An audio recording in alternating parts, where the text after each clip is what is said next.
Nordea banka Latvijā darbojas 10 gadus, izmanto savu 200 gadu laikā uzkrāto pieredzi Ziemeļvalstīs, lai rūpētos par saviem klientiem.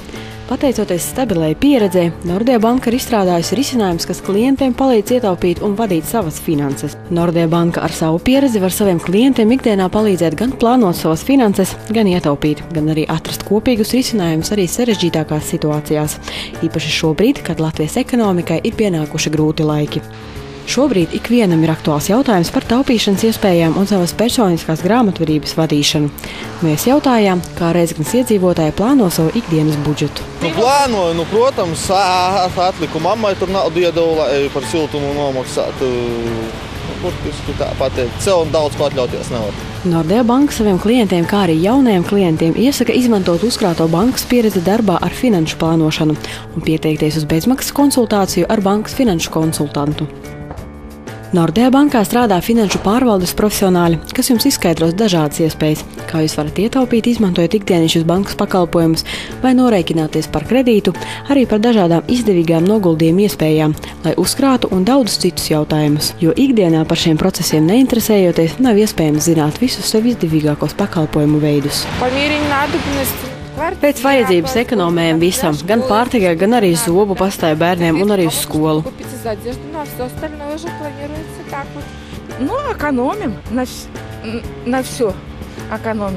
Ekonomējam visam, ejam kājām no Ziemeļu rajona tagad.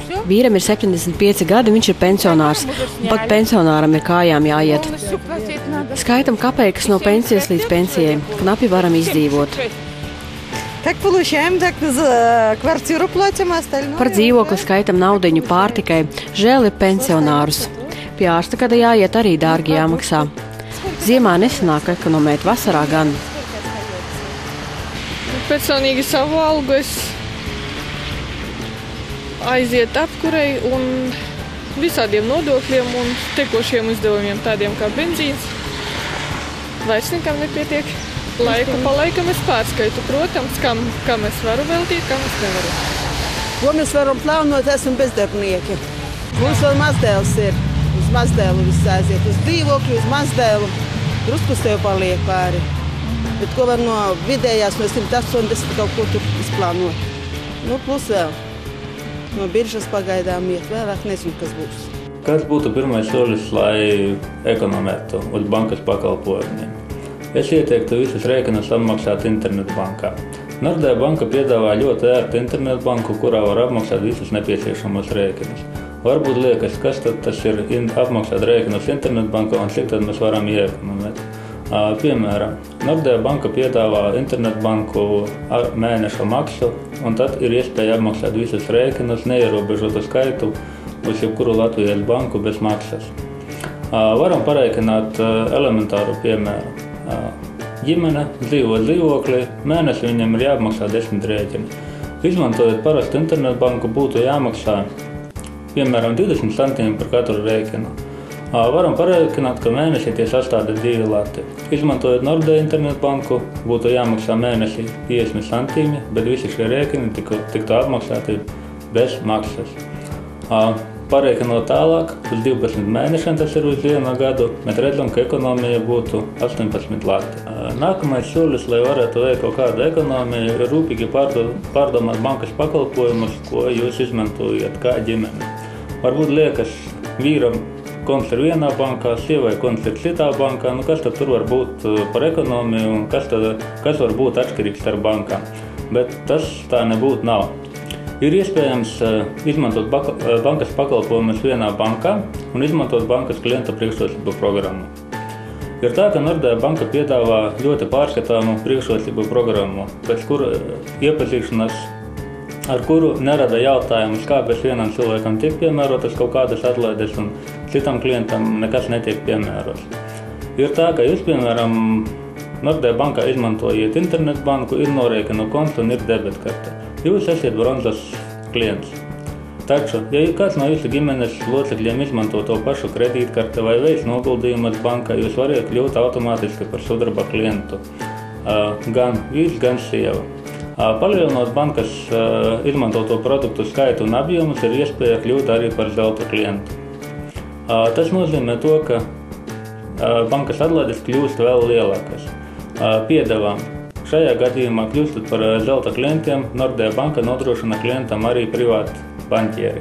Tas nozīmē, ka visas jūsu finanses vadīs viens cilvēks bankā, viņš viņas pārzinās, regulāri ar jums tiksies un ieteiks labākos risinājumus. Runājot no kā tad ir atkarīgs, kāds status ir klientam Nordea bankā. Tas ir atkarīgs tikai no klienta veikto darījumu apjomiem un izmantoto produktu skaita. Viss ir vienkārši un pārskatāmi un arī saprotami. Lai iepazītos ar šo programmu, var apmeklēt Nordea bankas mājaslapu www.nordea.lv, izvēlēties sadaļu privātpersonām un sadaļu klientu priekšrocības programmu. Atverot šo sadaļu, var iepazīties ar tām priekšrocībām, ko piedāvā katra programmas sadaļa un kāda ekonomija tad arī varētu būt no dalības šajā programmā. Piemēram, vienkāršs piemērs – patēriņa kredīts. Gada procentu likme bronzas klientam būs 23%, sudraba klientam būs 19%, bet zelta klientam 16%. Starpība 7%. Es domāju, tas ir ļoti daudz. Jāsaka tā, ka klientam ir priekšrocība arī tā, ka viņam nav jāseko līdzi un jākalkulē, kas tad es bankā esmu bronzas klients, sudraba klients vai zelta klients. Ir tā, ka Nordea bankas sistēma seko automātiski līdzi un tiklīdz jūsu darījumi un produktu skaits sasniedz vajadzīgo līmeni, jums automātiski atnāk vēstule un paziņojums par to, ka jūs esiet, piemēram, kļuvis no bronzas klientu par sudraba klientu.